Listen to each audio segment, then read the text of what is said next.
Hi செல்லக்குட்டீஸ், எல்லாரும் எப்படி இருக்கீங்க? இன்றைக்கி இந்த கொரியன் ட்ராமாவோட நெக்ஸ்ட் பார்ட் தான் நம்ம பார்க்க போகிறோம். மறக்காம வீடியோக்கு லைக் பண்ணிட்டு சேனலை சேர்த்து சப்ஸ்கிரைப் பண்ணிக்கோங்க. இப்போ இந்த எபிசோட் ஸ்டார்டிங்லேயே ஒரு குட்டி ஃப்ளாஷ்பேக் தான். நம்ம ஹீரோயினை சின்ன வயசுலேருந்தே வந்து பார்த்திங்கன்னா ஹீரோயினுடைய ஹஸ்பண்ட் ரொம்ப கேர் பண்ணி பார்த்துட்டு இருந்திருக்கான். அதாவது ஸ்கூல் படிக்கிற டைமில் கூட ரொம்ப வந்து பார்த்திங்கன்னா ரொம்ப கேரிங்காகவும் நம்ம ஹீரோயினை ரொம்ப பத்திரமா தான் அவன் பார்த்துட்டு இருந்திருக்கான். அதுக்கப்புறமா 2 பேரும் சேர்ந்து லவ் பண்ண ஸ்டார்ட் பண்ணியிருக்காங்க. அதுக்கப்புறமா 2 வீட்டோடைய சம்மதத்தோடைய கல்யாணமும் பண்ணிக்கிட்டாங்க. அப்புறம் குழந்தையும் பெற்றுக்கிட்டாங்க. ஆனால் எதனால் இந்த படுபாவே மனசு மாறலான்னு தெரியல. அவன் டாவு கூட போயிட்டு இப்போ நம்ம ஹீரோயினுக்கு டிவோர்ஸையும் கொடுத்துட்டான். அதாவது நம்ம ஹீரோயின் போன எபிசோடில் நான் அவனை டிவோர்ஸ் பண்ண போகிறேன்னு சொன்னாங்க இல்லையா? ஸோ இந்த எபிசோடில் நம்ம ஹீரோயின் டிவோர்ஸ் பண்ணிவிட்டு கோர்ட்லேருந்து வெளியே வராங்க. அப்போ புருஷன்காரன் சொல்கிறான், நான் இல்லாமல் பிள்ளை எப்படி வளர்க்குறேன்னு நான் பார்த்துக்கிறேன்னு சொல்ல, நல்லா தாண்டா வளர்ப்பேன், உன்னுடைய புத்தி இல்லாமல் நான் நல்லா தான் வளர்ப்பேன்னு சொல்ல, உடனே அவன் என்ன சொல்கிறான், என் பையனை பார்க்கறதுக்கு நான் அடிக்கடி வருவேன், அதுக்கு மட்டும் கொஞ்சம் கோஆப்ரேட் பண்ணுன்னு சொல்லிட்டு அவன் அங்கேருந்து கிளம்ப, ஹீரோயினும் போடாடே போட அப்படின்னு சொல்லிட்டு அங்கேருந்து கிளம்பிட்டாங்க. ஹீரோயினுக்கு இந்த மாதிரி டிவோர்ஸ் ஆனது நினச்சி ஹீரோயினோட ஃப்ரெண்ட்ஸ் எல்லாருமே ரொம்ப உட்காந்து ஃபீல் பண்ணிட்டு இருக்காங்க. ஸோ ஹீரோயினுக்கு வந்து பார்த்திங்கன்னா இதுக்கப்புறம் எந்த ஒரு கஷ்டமும் நம்ம வந்துடக்கூடாது, யாராவது ஏதாவது பொருளி பேசினாங்கன்னா அவங்களோட வாழையெல்லாம் கீழ் ஷூட்டணும்னு சொல்லிட்டு ஃப்ரெண்ட்ஸ் எல்லாம் சேர்ந்து ஒரு முடிவெடுக்க இப்போ வந்து பார்த்திங்கன்னா இப்போ நான் மற்ற 3 பேருமே சேர்ந்து அதாவது சிஇஓவை பார்க்க வராங்க. அதாவது இவங்களுக்கு வேலை கொடுத்தாங்க இல்லையா, அந்த லேடியை பார்க்க வரேன். அந்த லேடி என்ன சொல்கிறாங்க, இந்த மாதிரி வெளியூருக்கெல்லாம் போயிட்டு உங்கள் ப்ராடக்ட்ஸை நீங்கள் விற்றுட்டு வரணும். ஸோ இந்த வாரம் வந்துட்டு அடுத்த பக்கத்தில் இருக்க ஒரு வில்லேஜ்க்கு போயிட்டு வாங்கன்னு சொல்ல, ஸோ ஹீரோயின் வரமாட்டேன்னு நினச்சிருப்பாங்க. ஆனால் வந்துட்டு பிஸ்னஸ்க்காக சரி ஓகேன்னு சொல்லிட்டாங்க. ஸோ இப்போ நம்ம ஹீரோயின் எதார்த்தமாக பார்க்க, ஹீரோயின் இந்த மாதிரி நீங்கள் யாரையோ தேடிட்டு இருக்கீங்கன்னு சொன்னீங்களே, எங்கள் அம்மா 30 வருஷமாக வந்துட்டு இந்த ஊரில் தான் இருக்காங்க, நான் ஊருக்கு போகிறேன், எங்கள் அம்மா கிட்ட வந்து எதாவது டவுட் கேட்கணுன்னா கூட நீங்கள் கேட்டுக்கோங்கன்னு சொல்லிட்டு ஹீரோயின் கிளம்பிட்டாங்க. இப்போ ஹீரோயின் வீட்டுக்கு வந்து அவங்க ஹஸ்பண்ட் கூட இருந்த ஃபோட்டோஸ் எல்லாத்தையுமே எடுத்து கிழிச்சு போட்டுட்டு ஸோ அவங்க பையனும் ஹீரோயினும் தனியாக இருக்கிற ஃபோட்டோஸ் மட்டும் என்ன பண்ணாங்க, ரெடி பண்ணி வைக்கிறாங்க. மனசு கொஞ்சம் கஷ்டமாக தான் இருக்குது. ஆனால் இதுக்கப்புறம் பையனை நல்லபடியாக வளர்க்கணும்னா காசு சம்பாதிக்கணும் இல்லையா? அதனால நம்ம ஹீரோயின் அவங்க அம்மா கிட்ட குழந்தைய விட்டுட்டு ஸோ வந்துட்டு பார்த்திங்கன்னா பக்கத்து கிராமத்துக்கு சேல்ஸுக்காக கிளம்புறாங்க. ஸ்வீட்டியும் கிளம்புறா. ஸோ அப்போ நம்ம ஸ்வீட்டியை வந்து பார்த்திங்கன்னா நம்ம கண்ணாடி போட்ட பையன் பார்த்துட்டு, இவனோட பேர் மின்ஹூ பார்த்துட்டு, எங்கே போகிறீங்க, உங்களுடைய கடைக்கு ஹேர் கட் பண்ண வரலான்னு நினச்சேன்னு சொல்ல, ஸ்வீட்டி உடனே 2 நாளில் நான் ரிட்டர்ன் வந்துடுவேன்னு சொல்ல, உன்னோடைய ஹஸ்பண்ட் வந்து என்னடா இங்கே நின்று மொக்க போடுற, உள்ளே போய் வேலையை பாருடான்னு சொல்ல, ஓனரு அதுக்கப்புறம் நம்ம எம்மி ஸ்வீட்டி இவங்க 3 பேருமே சேர்ந்து ஹீரோயின் இந்த ட்ரிப்பில் ரொம்ப சந்தோஷமாக நம்ம வச்சுக்கணும், பாவம் அவங்கள ரொம்ப கஷ்டப்படுத்திட்டு இருக்கா அவளோட வாழ்க்கையில் அப்படின்னு சொல்ல, ஹீரோயினும் கரெக்டாக வந்துடுறாங்க. எல்லாருமே சேர்ந்து பக்கத்து கிராமத்துக்கு வந்துட்டு பார்த்திங்கன்னா சேல்ஸுக்காக 2 நாளைக்காக கிளம்புறாங்க. ஹீரோ வந்து பார்த்திங்கன்னா ஹீரோயினோட வீட்டுக்கு வந்து ஹீரோயினோட அம்மா கிட்ட இந்த மாதிரி உங்ககிட்ட கொஞ்சம் பேசணும்னு சொல்ல, என் பொண்ணு சொன்னாப்பா நீ யாரையோ தேடிட்டு இருக்கேன்னு சொல்லிட்டு, எனக்கு தெரிஞ்ச டீட்டெயில்ஸ்லாம் நான் சொல்கிறேன்ப்பான்னு சொல்லிட்டு இவங்க சின்ன வயசில் வந்துட்டு வாழ்ந்த கதை வளர்ந்த கதைன்னு சொல்லிட்டு எல்லாத்தையுமே கதையாக பேசிகிட்டு இருக்க, கரெக்டாக இவங்க பையன்கிட்ட இருந்து கால் வருது, பையனுக்கு ஏதோ சின்ன ஆக்சிடென்ட் ஆயிடுச்சு போல இருக்குது, அதனால அம்மாவை கூப்பிட்றான் பார்த்துக்கிறதுக்காக. அம்மா உடனே ஐயோ என் பொண்ணு வேற இந்த நேரத்தில் ஊருக்கு போயிருக்கான், என் பேர பையனை வேற இப்போ யார் பார்த்துக்கிறதுன்னு தெரியலையேன்னு சொல்லிட்டு புலம்பிக்கிட்டே ஹீரோவை திரும்பி பார்க்க, ஸோ நம்ம ஹீரோக்கிட்டே இப்போ வந்து பார்த்திங்கன்னா ஹீரோயினோட அம்மா ஹெல்ப் கேட்குறாங்க. இன்னொரு பக்கம் பக்கத்து கிராமத்துக்கு நம்ம ஹீரோயினோட ஃப்ரெண்ட்ஸும் போயிட்டாங்க. அங்கே போயிட்டு அங்கே இருக்கிற கிராமத்து மக்கள் கிட்டலாம் இந்த மாதிரி நாங்கள் இதெல்லாம் விற்கிறதுக்காக வந்திருக்கோன்னு சொல்ல, அங்கே இருக்கவங்களாம் திருச்சி ஓடுறாங்க. பட் இருந்தாலும் வந்து பார்த்திங்கன்னா ஒரு லேடிஸ்க்கு மட்டும் வந்துட்டு பார்த்திங்கன்னா அந்த ப்ராடக்ட்ஸ்லாம் பிடிச்சிருக்கு. அதனால அவங்க என்ன சொல்கிறாங்க, நாங்கள் எல்லாம் வயல்வெளிக்கு வேலைக்கு போகிறோம், அதனால் நீங்கள் அங்கே பின்னாடியே வந்து எல்லாருமே சமானப்படுத்துனீங்கன்னா உங்கள் ப்ராடக்ட்ஸ்லாம் வித்துடலான்னு சொல்ல, ஹீரோயினும் நம்ம கேங்கும் அங்கே கிளம்பிடுறாங்க. இங்கே பசங்கள்லாம் போட்டு நம்ம ஹீரோவை போட்டு டார்ச்சர் பண்ணிட்டு இருக்காங்க. நம்ம ஸ்வீட்டியோட பையனும் எம்மியோடைய பையன் ஹீரோயினோட பையன் சொல்லிட்டு எல்லாரும் போட்டு டார்ச்சர் பண்ண, நடுவில் பசங்களுக்கு பசிக்குது வேற. ஸோ வேறு வழியே இல்லாமல் நம்ம ஹீரோ தான் இப்போ வந்து பார்த்திங்கன்னா குக் பண்ணிட்டு இருக்கான். ஸோ நம்ம ஹீரோ வெளியே வந்து பார்த்திங்கன்னா வந்துட்டு ரொம்ப எரிச்சு வச்சிடறான். உள்ளுக்கு பார்த்தா வந்து பார்த்திங்கன்னா வந்துட்டு கறி சுத்தமாக வேகவே இல்லை. பசங்கள்லாம் கிண்டல் பண்ணுறாங்க. ஹீரோக்கு வர வழியே இல்லாமல் லாஸ்ட்டாக ஹோட்டலில் வாங்கிட்டு வந்து கொடுத்துட்றான். ஆனால் பசங்கள்லாம் பேசுகிறாங்க, இந்த மாதிரி இந்த அங்கிளை பார்க்கறதுக்கு பயமாக இருக்குது, ஒரு மாதிரி ரொம்ப ஸ்கேரியாக தெரியுறாருன்னு சொல்ல, ஹீரோ இதெல்லாம் நீನು ஒட்டி கேட்டுட்டு இருக்கான். ஐயோ பசங்களை ரொம்ப நம்ம பயமுட்டுறோம் போல இருக்குது, பசங்களுடைய ஸ்டேஜில் போயிட்டு நம்ம வந்துட்டு பழகணும்னா போயிட்டு இவங்ககிட்ட ஃபஸ்ட்டு விளையாடணும்னு சொல்லிட்டு ஹீரோ உட்காந்து பல்லாங்குழி விளையாடிட்டு இருக்கான், கலாக்கா விளையாடிட்டு இருக்கான். நம்ம ஹீரோ உட்காந்து ஜாலியாக பசங்க கூட விளையாடிட்டு இருக்கான். இன்னொரு பக்கம் வந்து பார்த்திங்கன்னா வயல்வெளிக்கு நம்ம ஹீரோயினோட ஃப்ரெண்ட்ஸும் அதுக்கப்புறமா வந்துட்டு ஹீரோயினும் கிளம்பிட்டாங்க. அப்போ பேச்சுவாக்கில் அவங்களோட ப்ராடக்ட்ஸை பற்றியெல்லாம் சொல்லிட்டு இருக்கா. 2 லேடிஸ்க்கு அவங்க வந்துட்டு பார்த்திங்கன்னா எப்பயுமே சண்டை வருது. ஏன்னா இவங்க 2 பேருக்குமே ஒரே ஹஸ்பண்ட் போல இருக்குது, அடிக்கடி அவங்க சண்டை போடுவாங்க.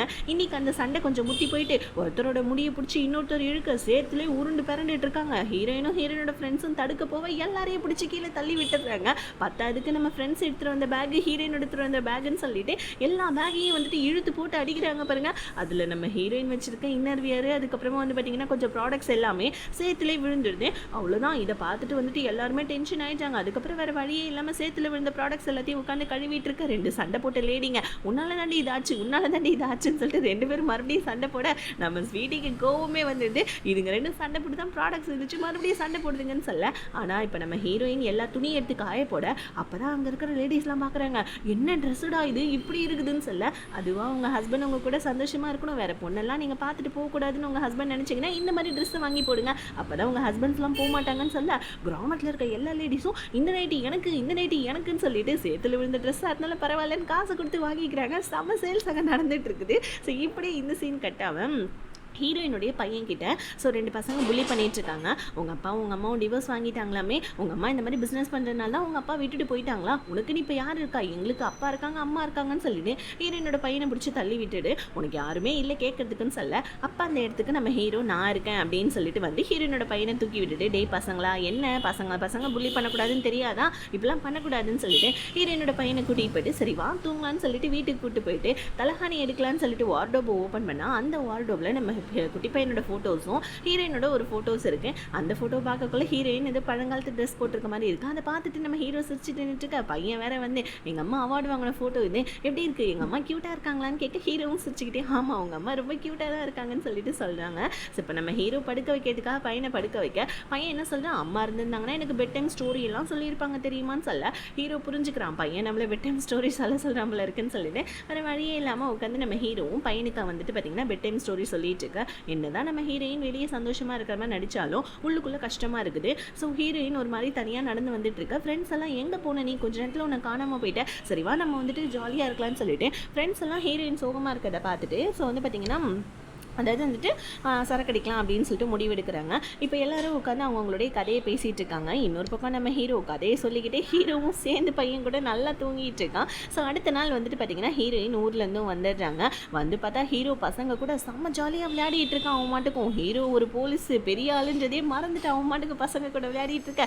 இதை நம்ம ஹீரோயின் பார்க்குறாங்க. ஸோ இப்போ நம்ம ஓனரும் வந்துட்டு ஓனருடைய ஹஸ்பண்டுடைய இது ஆஃபீஸ்க்கு வர அப்போ நம்ம ஓனரும் வந்து பார்த்திங்கன்னா பார்த்துட்டு அந்த கண்ணாடி போட்ட பையன் செம்ம ஹாப்பி ஆகிட்டான். ரீசன் என்னன்னா ஓனர் ஊர்லேருந்து வந்துட்டாங்கன்னா ஸ்வீட்டி வந்திருப்பா இல்லையா, ஸ்வீட்டியை போய் பார்க்கலான்னு சொல்லிட்டு அரை நாள் ஓனரோட ஹஸ்பண்ட் கிட்ட லீவு கேட்டால் ஓனருடைய ஹஸ்பண்ட் தரமாட்டேன்னு சொல்ல. ஆனால் நம்ம ஓனர் கொடுத்துட்றாங்க. சரி நீ போயிட்டு வாப்பான்னு சொல்ல. கண்ணாடி போட்ட பையனும் அங்கேருந்து வந்துட்டு லீவை சொல்லிட்டு கிளம்பிடுறான். ஸோ இப்போ வந்துட்டு பார்த்தீங்கன்னா ஃபஸ்ட்டு நம்ம கண்ணாடி போட்ட பையன் லீவை போட்டுட்டு எங்கே வரான்னு பார்த்தா நம்ம ஸ்வீட்டியோடைய ஷாப்புக்கு தான்.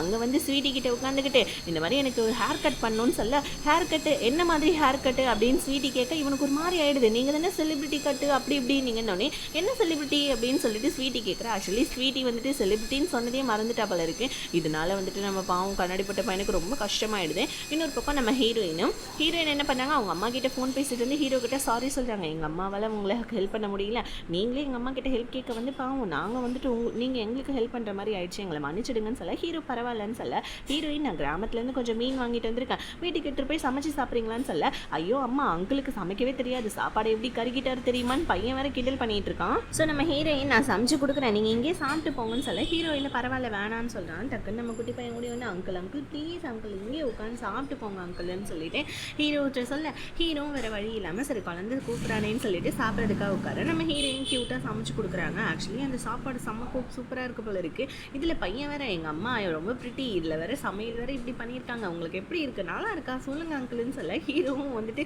ரொம்ப நல்லா தான்ப்பா இருக்குது அப்படின்னு சொல்ல. ஆக்சுவலி நம்ம ஹீரோவுக்கு ஹீரோயினும் லைட்டாக இப்போ தான் பிடிக்க ஆரம்பிக்குது, பட் இன்னும் லவ் ஸ்டார்ட் ஆகலன்னு நினைக்கிறேன். ஸோ இப்போ நம்ம ஹீரோயினும் வந்துட்டு நடந்து போயிட்டுருக்காங்க. ஸோ இப்போ ஹீரோயின் வந்துட்டு எங்கள் அம்மாவால் பாவம் நீங்கள் ரொம்ப கஷ்டப்பட்டுட்டீங்கன்னு சொல்ல. ஹீரோ பரவாயில்ல இருக்கட்டும்னு சொல்ல.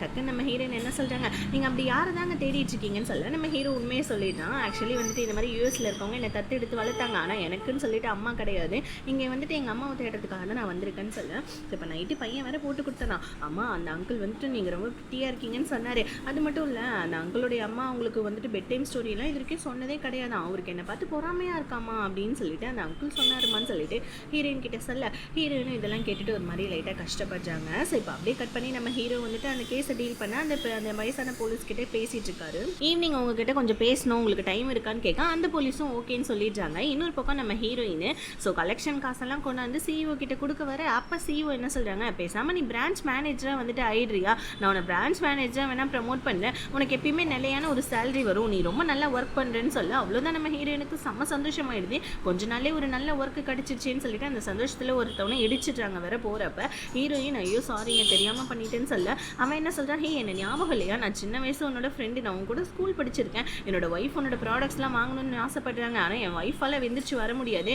ஏன்னா உங்களுக்கு முதுகு தண்டில் கொஞ்சம் பிரச்சனை இருக்குது, அதனால நீ உன்னோட ப்ராடக்ட்ஸ்லாம் கொஞ்சம் வீட்டுக்கு எடுத்துகிட்டு வரியா, எடுத்துகிட்டு வந்து என் ஒய்ஃப்க்கு சேல் பண்ணுறியான்னு சொல்ல ஹீரோயினும் சரி ஓகே எனக்கு உங்களை ஞாபகம் இல்லை, நான் உங்க கூட படிச்சனா இல்லையான்னு சொல்லிட்டு கண்டிப்பாக உங்களோட அட்ரஸ் சொல்லுங்கள், நான் என்னோட ப்ராடக்ட்ஸ்லாம் எடுத்துகிட்டு வரேன்னு சொல்லிட்டு ஹீரோயின் அவனுடைய அட்ரஸை வாங்கி எழுதிக்கிறாங்க. ஸோ இப்போ வீட்டுக்கு வந்து என்ன பண்ணுறாங்க, அந்த ப்ராடக்ட்ஸ்லாம் எடுத்து வைக்க அப்போ தான் பேக்ரவுண்டில் நமக்கு ஒரு விஷயத்தை காமிக்கிறாங்க.